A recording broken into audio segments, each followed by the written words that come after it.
لیکن ان تمام یادوں میں ہم کثرت سے اگر کوئی یاد کرتے ہیں تو وہ کربلا کی داستان ہے۔ اس کی وجہ یہ بھی ہے کہ اہل بیت کی محبت ہمارے ایمان کا حصہ ہے، اور رسول کریم صلی اللہ تعالیٰ علیہ وسلم کی احادیث میں موجود ہے کہ منافق کی علامتوں میں سے ایک علامت یہ ہے کہ وہ اہل بیت سے بغض رکھتا ہے۔ جس کے دل میں اہل بیت اطہار نبی پاک صلی اللہ علیہ وسلم کی آل و اولاد سے بغض ہو، وہ منافق کی علامات میں سے ایک علامت رکھتا ہے۔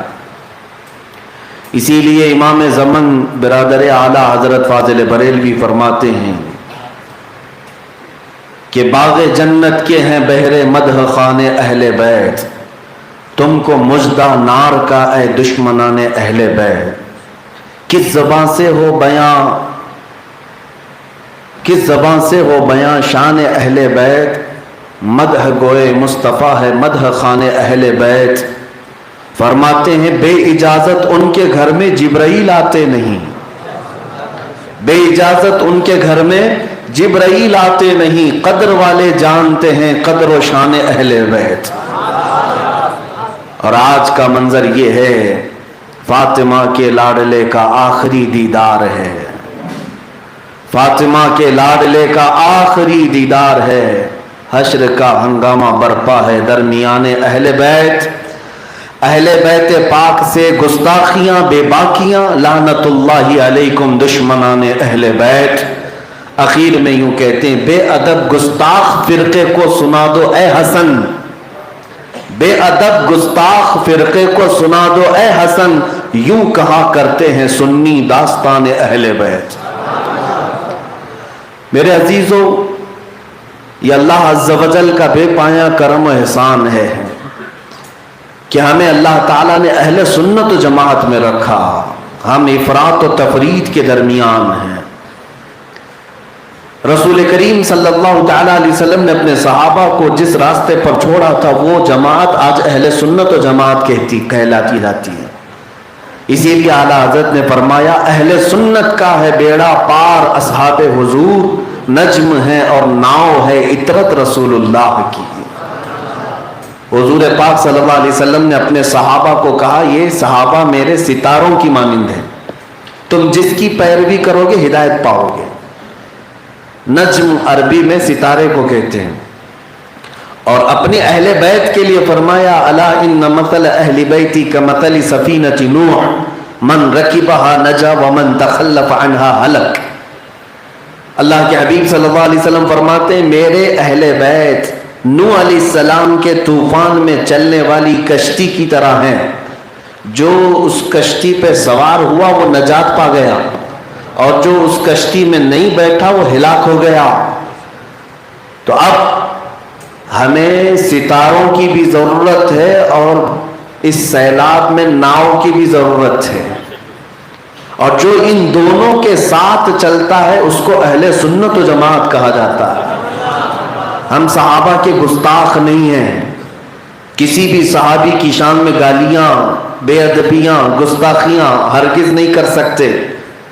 اللہ کے نبی صلی اللہ علیہ وسلم نے ارشاد فرمایا میرا ایک صحابی جو کے دانے کے برابر خیرات کرے اور تم سارے لوگ مل کر کے احد پہاڑ کے برابر سونا خیرات کرو تب بھی برابر نہیں ہو سکے گا، صحابی کے مقام کو نہیں پہنچ سکتے۔ بے ادب گستاخ فرقوں کو میں کہہ رہا ہوں صحابہ کی بھی عظمت الحمدللہ آج اگر کوئی کرتا ہے تو اہل سنت و جماعت ہے، اور ساتھ ہی اہل بیت اطہار رسول اللہ کی آل ذرا برابر بھی اونچ نیچ ہونے نہ دینا، یہ بیلنس برقرار رکھنا یہ بہت بڑی آزمائش ہے، اور خاص طور پر آج کے زمانے میں۔ یاد رکھیں محرم آتے ہی ہم لوگوں کو بہلانے پھسلانے کے لیے محرم کے واقعات نہیں بیان کرتے، ہم محرم میں یہ داستان کربلا بیان کرتے ہیں تو اس سے پہلے خلفائے راشدین کی سیرت بھی بیان کرتے ہیں کہ بیلنس برقرار ہے۔ صحابہ کی محبت بھی ضروری ہے اور اہل بیت کی عقیدت بھی ضروری ہے، ان سے محبت بھی ضروری ہے۔ ایک صحابی نے پوچھا رسول کریم صلی اللہ علیہ وسلم سے یا رسول اللہ صلی اللہ علیہ وسلم، یہ بیہقی کی روایت ہے، کچھ لوگ ایمان لانے کے بعد نماز بھی پڑھتے ہیں، قرآن بھی پڑھتے ہیں، روزے بھی رکھتے ہیں، لیکن وہ آپ کی آل سے محبت نہیں رکھتے، آپ کی آل سے یا آپ کے خاندان سے وہ بغض رکھتے ہیں۔ وجہ کیا ہے؟ توجہ سے رسول پاک صلی اللہ تعالیٰ علیہ وسلم ارشاد فرماتے ہیں اگر کوئی ایسا شخص ہے تو 3 باتوں میں سے کوئی ایک بات اس کے اندر ہوگی، 3 باتوں میں سے کوئی ایک بات اس کے اندر ہوگی۔ صحابہ نے پوچھا وہ کیا باتیں ہیں؟ حضور اکرم صلی اللہ علیہ وسلم ارشاد فرماتے ہیں نمبر 1، یا تو وہ منافق ہوگا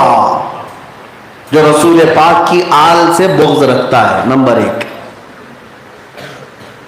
صرف دکھاوے کا مسلمان، اندر سے کافر ہوگا تبھی وہ اہل بیت سے بغض رکھتا ہوگا۔ دوسرے نمبر پر حضور فرماتے ہیں یا تو وہ زنا سے پیدا ہوا ہوگا، ولد الزنا ہوگا،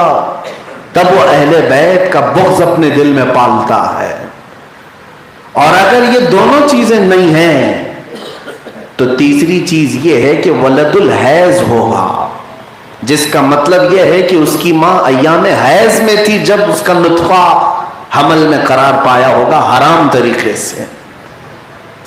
میرے عزیزو، یہ بات بھی مسلمان جانتے ہیں، عورتوں کی ناپاکی کے دن آتے ہیں مہینے میں، ان دنوں میں عورتوں کے ساتھ جمع اور شباشی حرام ہے، اور ان دنوں میں جو ان کے ساتھ جمع کیا اور نطفہ قرار پایا تو حرام طریقے سے نطفہ قرار پایا، اور فرمایا گیا اس کو ولد الحیض کہا جاتا ہے۔ یہ 3 باتوں میں سے کوئی ایک بات پائی جاتی ہوگی تبھی وہ بغض رکھتا ہوگا۔ اب آپ کو اچھی طرح سمجھ میں آ گیا ہوگا کہ کون یزید کو رحمت اللہ علیہ کہتا تھا، یا تو منافق ہوگا، یا زنا سے پیدا ہوا ہوگا، یا حیض کا بچہ ہوگا۔ ہاں، اہل بیت اطہار سے بغض رکھنا ظاہر سی بات ہے، یزید کی تعریف کرنے سے صرف اور صرف امام حسین کو اذیت نہیں، آج پوری کائنات میں جتنے سادات ہیں ان سب کو اذیت دینا ہے، ان سب کو اذیت پہنچے گی۔ اس لیے اس بے ادب گستاخ فرقے سے اپنے آپ کو محفوظ رکھو جو دشمنان اہل بیت سے گٹھ جوڑ کرتے ہیں۔ نبی پاک صلی اللہ تعالیٰ علیہ وسلم کے خاندان کو جنہوں نے بھوکا پیاسا مار ڈالا، ان خاندانوں کے ساتھ آج لوگ محبت اگر رکھتے ہوں تو میں ان کی مذمت کرتا ہوں۔ یقیناً تمہارے اندر بھی ان 3 برائیوں میں سے کوئی برائی پائی جاتی ہوگی۔ اور اس کے بعد ایک حدیث اور بھی میں عرض کر دیتا ہوں، یہ خوشخبری ہے۔ ایک تو وعید میں نے سنایا، وعید کہتے ہیں عذابات کا ڈر سنانا، سزاؤں کا ڈر سنانا، اور بشارت کہتے ہیں خوشخبری۔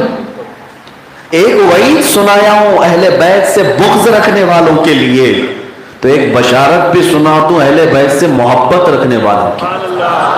اللہ کے نبی صلی اللہ علیہ وسلم نے فرمایا من مات علی حب آل محمد مات شہیدا، جو محمد صلی اللہ علیہ وسلم کی اولاد، ان کی آل سے محبت کرتے کرتے دنیا سے مر گیا، اسے شہادت کی موت عطا کی جائے۔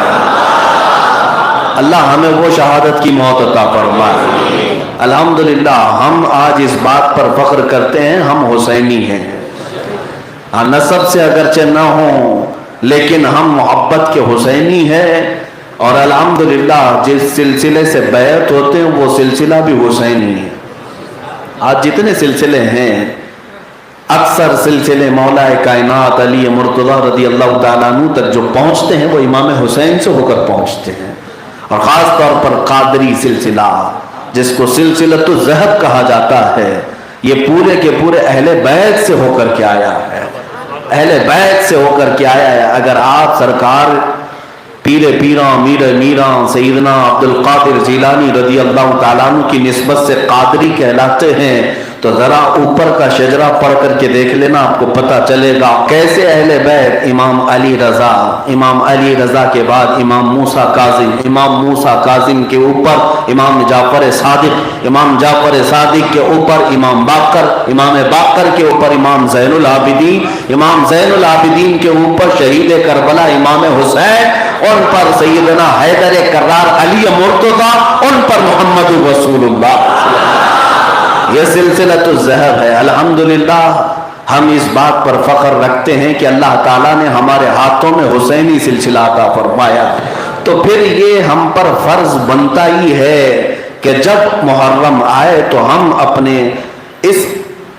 سلسلہ پاک کے تمام شیوخ اور مشائخ کا تذکرہ کریں۔ میرے عزیزوں، آج کی رات وقت کم دیا گیا ہے، بہرحال اگرچہ مسجد میں ہے لیکن پھر بھی میں وقت کی یہ قدر و قیمت کو جانتا ہوں اور زیادہ آپ کا وقت نہ لیتے ہوئے، آج بڑی رات ہے، کربلا کے واقعات سننے کے لیے لوگ حاضر آئے ہیں، میں شروع کرتا ہوں بلا تمہید، بغیر کسی آپ کو ادھر ادھر لے جائے۔ تاریخ کے اوراق میں جب آپ پڑھیں گے یا پیچھے آپ زمانے ماضی میں جائیں، دیکھیں ہوا کیا تھا، یہ کربلا کی داستان میرے عزیزو یہ اچانک رونما ہونے والی بات نہیں ہے، اس کی بشارت تو میرے آقا صلی اللہ علیہ وسلم نے بچپن میں ہی عطا کی تھی، یہاں تک کہ حضور اکرم صلی اللہ علیہ وسلم کی وفات کے وقت سیدنا امام حسین رضی اللہ تعالیٰ عنہ کی عمر زیادہ نہیں تھی، 6 سے 7 سال کی عمر ہے، لیکن اس عمر پاک میں بھی میرے آقا صلی اللہ علیہ وسلم نے کئی صحابہ کو بیان کیا تھا کہ میرا یہ بیٹا شہید کیا جائے گا، کئی صحابہ نے سنا تھا، حتیٰ کہ سیدہ ام سلمہ رضی اللہ تعالیٰ عنہ، ہم مومنوں کی ماں، رسول اللہ کی زوجہ، حضور پاک صلی اللہ علیہ وسلم نے ان کو ایک شیشی میں مٹی بھی دی تھی اور کہا تھا، ام سلمہ نے پوچھا یہ کیا ہے؟ حضور فرماتے ہیں جبرائیل میرے پاس آئے تھے، ایک میدان کی مٹی شیشی میں لے کر آئے اور کہا یا رسول اللہ آپ کے نواسے امام حسین کو آپ کی امت شہید کر دے گی، اس جگہ کی مٹی میں آپ کو لا کر دیا ہوں۔ رسول پاک صلی اللہ علیہ وسلم نے ام سلمہ کو دیا اور کہا جس دن یہ مٹی سرخ ہو جائے سمجھ لینا میرا بیٹا شہید ہو جائے گا۔ یہ حضرت ام سلمہ کے پاس امانت تھی، جب کربلا کا واقعہ پیش آیا ام المومنین باحیات تھیں، انہوں نے اپنی شیشی اٹھا کر دیکھی، جس دن مولا حسین کی شہادت ہوئی اس دن مدینہ طیبہ میں ام سلمہ کے گھر موجود یہ شیشی لال ہو گئی، سرخ ہو گئی۔ اب اس سے اندازہ ہوتا ہے کہ یہ اچانک ہونے والا واقعہ نہیں تھا، اس کی بشارتیں اور اس کی خبریں پہلے دی جا چکی تھی۔ بیچ میں چلتے ہوئے میں ایک بات کہہ جاؤں گا، بعض لوگ خاک شفا پر بھی اعتراض کرتے ہیں، کربلا کی مٹی پر بھی اعتراض کرتے ہیں۔ ہم بھی گئے تھے کربلا سے کچھ خاک اور کچھ کنکریاں اٹھا لائے تھے، کچھ لوگوں نے کہا وہاں کی مٹی ادھر نہیں لانا چاہیے، ادھر نہیں لانا چاہیے۔ میرے عزیزو روایت تو ملتی ہے کہ جبرائیل جب اٹھا سکتے ہیں کربلا کی مٹی، جب سید الملائکہ جبرائیل امین لا کر وہ بھی سید الانبیاء کو دے سکتے ہیں تو ہم امتی ہیں میرے عزیزو۔ اپنے آقا صلی اللہ تعالیٰ علیہ وسلم کے لختے جگر جہاں پر آخری آرام گاہ ہے، وہاں کی مٹی ہمارے لیے باعث برکت بھی ہے، باعث شفا بھی ہم سمجھتے ہیں۔ عزیزان گرامی، اب واقعات کربلا شروع کرنے سے پہلے آپ کو اتنی بات ذہن نشین ہونا چاہیے، یہ کون سے شہزادے ہیں؟ یہ لالوں کے نازوں کے پلے ہوئے شہزادے، جن کے متعلق میرے آقا صلی اللہ تعالیٰ علیہ وسلم کس قدر لوگوں کو تاکید اور تلقین کرتے تھے۔ کبھی دونوں کو بٹھاتے حسن و حسین رضی اللہ عنہما اور اللہ کی بارگاہ میں یوں کہتے تھے اے اللہ میں حسن و حسین سے محبت کرتا ہوں، تو بھی ان سے محبت فرما۔ اور اتنا ہی نہیں بلکہ حضور یہ فرماتے اے اللہ جو بھی قیامت تک ان سے محبت کرے گا تو اس سے بھی محبت فرما۔ اگر آج تم حسنین کریمین سبتین ریحانتین رضی اللہ عنہما سے محبت کرتے ہو